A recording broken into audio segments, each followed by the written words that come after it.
Welcome to Elderberry by Elizabeth. Today I want to cover one of my favorite topics.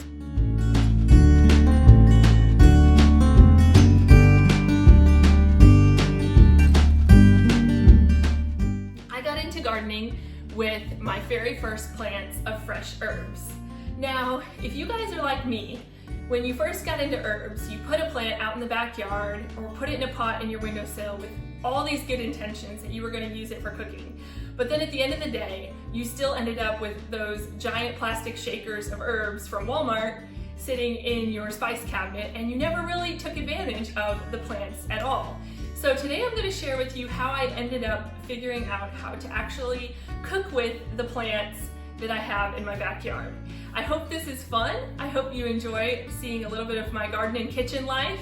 And I hope above all this takes some of the mystery out of growing food that you can eat. I hope you enjoy this video. So let me do a little show and tell here.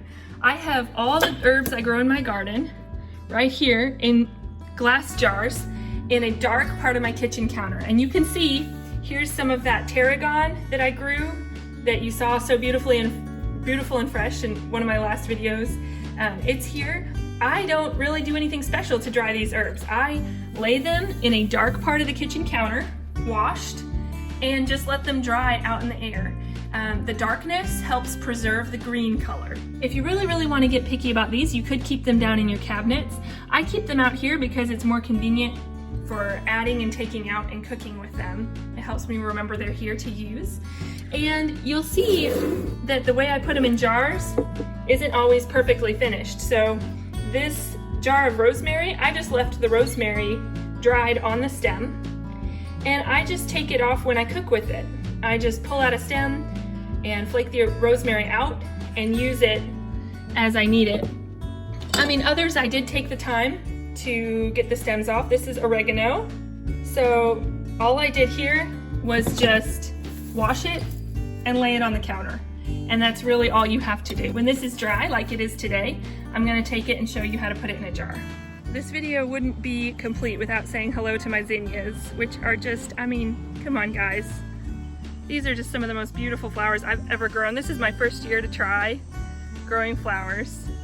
And they're not perfect, but wow. I mean, just wow. That's so much fun. Anyway, over here are my herbs. So I've got a pot of lavender right here. And this is a first year plant. I just started this last spring. I have never let this lavender flower. Instead, I have pinched it off. And one of the best tricks for growing herbs really nice and bushy is pinch off these, see these new stems? Just pinch them off and it'll encourage them to bush out instead of get taller. So the first couple years of growing an herb, you don't really want a whole lot of flowers on it. You really want the energy put into making it grow a lot of leaves. So I started this from a teeny little sprout, and it's done decently well this year. Done decently well. So then you can see I have a rosemary plant doing okay here. And again, I don't let these guys go to flower. So I have let this guy go all season, but in the spring, when they would be flowering, I cut the flowers off and just let them bush. He's done great. I'm about to trim him back a little bit. He has a little doggy damage where my dog went after a skink that liked to live in there. So, and this is oregano right here.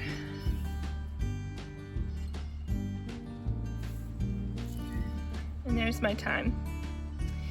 So, and then of course I've got my tarragon plant. I have a couple, these are hybrid echinacea, so they don't really count as echinacea, but they do to me. I bought them at the grocery store. I felt sorry for them. They were dying. So I have a couple of these little guys. I have some out of season basil that I'm working on. This guy I just put in. I didn't actually grow a lot of basil this year, but I thought, why not? Why not try one kind of late season plant? So we'll see how he does. And then here's the tarragon. I cut this guy back and he just makes like these snaky coils. I can't quite figure out. This is a perennial and it likes to root by sending out kind of these little offshoots. And so here's some of the new growth right here. And those are my herbs. I don't actually have a whole lot, but I use them all. When I harvest herbs, all I do is bring them inside, rinse them off, and just let them air dry on the counter until they're crispy and they flake off really easily. And then I just do this.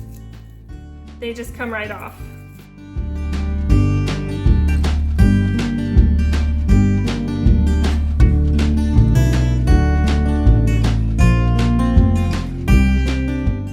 Now, if you're really pressed for time, don't even do this step. All you do is just take these stems, set them into the jar, and then do this step when you have the pot of food that you want to make. So it's totally up to you. This did not take me enough time for me to worry about. Just take it, add it to the jar, boom, good to go.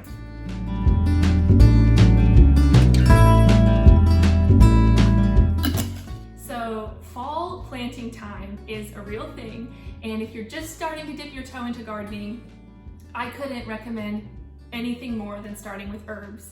If you've ever gone past that refrigerator section in your grocery store where they're selling a little bit of fresh oregano for like $3 or $4 in a little plastic case, I mean, it just leaves you feeling so smug to know that you can just go into your backyard and cut that for free.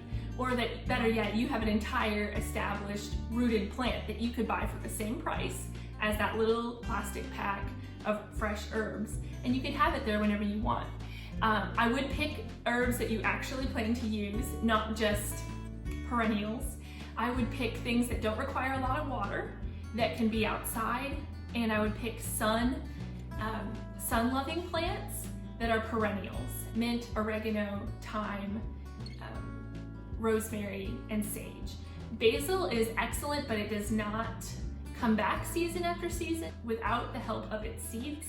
So it's another really popular one that I love to grow, but it's not a perennial and it's not winter hardy, and it does require some finesse. I don't recommend planting basil in the fall. The only reason I put one in is so that I can hopefully get some flowers by the end of the growing season and maybe some seeds. We'll see if it makes it that far. But all right, well, I hope you enjoyed this video, and I'll see you next time.